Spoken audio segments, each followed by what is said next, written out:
আমরা কিন্তু এখনো দেখছি যে কর্মঘণ্টা কমানোর কথা বলা হচ্ছে। কর্মজীবী মহিলাদের কর্মঘণ্টা 3 ঘন্টা কমিয়ে 5 ঘন্টা করা হবে। রাজনৈতিক দলের এজেন্ডা হিসেবে কর্মঘণ্টা কমানোর কথা বলা হচ্ছে। নারী কি চেয়েছে যে আমার কর্মঘণ্টা কমুক? আরে যাই বলছি, বাংলাদেশের বঙ্গোপসাগরে জোয়ার শুরু হয়ে গেছে, চতুর্দিকে সমালোচনার ঝড়। হায় হায়, কি বললো জামাতের আমির সাহেব, এখন তো আর মহিলারা কোনো কাজই পাবে না। 5 ঘন্টা দিয়ে 8 ঘন্টার বেতন দিয়ে আমার তো পোষাবে না, আমার দরকার নাই মহিলা কর্মজীবী, কারণ মালিক টাকা খাবে কেন?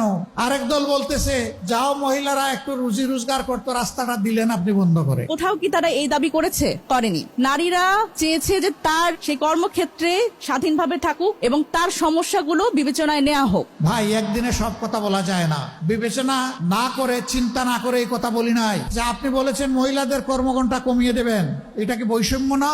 আমরা করব 8 ঘন্টা, তারা করবে 5 ঘন্টা। আমি বললাম অবশ্যই বৈষম্য। আসেন দেখি আর কোনো বৈষম্য আছে কিনা। পুরুষরা বাম দিকে বসেছে, মহিলারা ডান দিকে বসেছে। পুরুষদেরকে বললাম, বোনরা আপনারা শুনবেন না এই প্রশ্ন, যে আগামী 1 বছরের ভিতরে পেটে বাচ্চা নিবেন এবং 2-1 জন পুরুষ থাকলে হাত তুলেন। কেউ তো আর হাত তুলে না, সবাই হাসে আর নিচের দিকে মাথা দেয়, বুঝছে যে আমি কেন প্রশ্ন করছি। আমি বললাম এটা পারবেন না? কয় না না, এটা পারবো কিভাবে? আমি বললাম আচ্ছা ঠিক আছে, বাচ্চা নিতে পারলেন না, আপনার স্ত্রী যে বাচ্চাটা জন্ম দিবেন ওকে একটু বুকের দুধ খাওয়াবেন 2 বছর, যারা তারা একটু হাত তুলেন, নিজের বুকের দুধ। এখন দেখি আবার কেউ হাত তুলেন। আমি বললাম এটা কি বৈষম্য না? একজন পেটে গর্ভধারণ করলো, এরপরে বুকের দুধ দিয়ে বাচ্চাকে বড় করলো, আপনি কিছুই করলেন না, এটা কি বৈষম্য না? তো সে সব কিছু করবে, আবার প্রফেশনাল লাইফে এসে আপনার মতো 8 ঘন্টা কাজ তাকে করতে হবে, এইটাই বৈষম্য। কর্মঘণ্টা কমিয়ে আসলে নারীর ক্ষমতায়ন আসলে কিভাবে সংজ্ঞায়িত করতে চান সেই রাজনৈতিক দলগুলো, সেটি আমার কাছে প্রশ্নের উদ্রেক করে। এখন বলবেন যে শিল্প মালিক বাঁচবে কেমনে, সরকারের কাজ হবে কেমনে? অবশ্যই হবে। যে জাতি তার মাকে সম্মান করে, আল্লাহ সেই জাতিকে সম্মানিত করেন।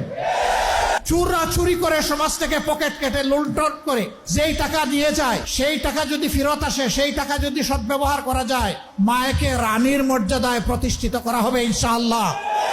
কার গায়ে জ্বললো আর কার গায়ে জ্বললো না এটা দেখার সময় আমাদের নেই। মারা 5 ঘন্টা কাজ করে 8 ঘন্টার বেতন পাবেন ইনশাআল্লাহ। তবে সেই 3 ঘন্টার বেতন শিল্প মালিকদেরকে দিতে হবে না, এটা দিতে বাধ্য থাকবে সরকার। একটা সমাজের ভিত্তি হচ্ছে পরিবার। পরিবার যে সমাজের সুন্দর, সেই সমাজ সুন্দর হয়। পরিবার যেখানে এলোমেলো, সেই সমাজ ধ্বংস হয়ে যায়। আমরা আজকে ধ্বংসের মধ্যে পড়ে গেছি, এই সমাজকে ধ্বংসের হাত থেকে উদ্ধার করতে হবে ইনশাআল্লাহ।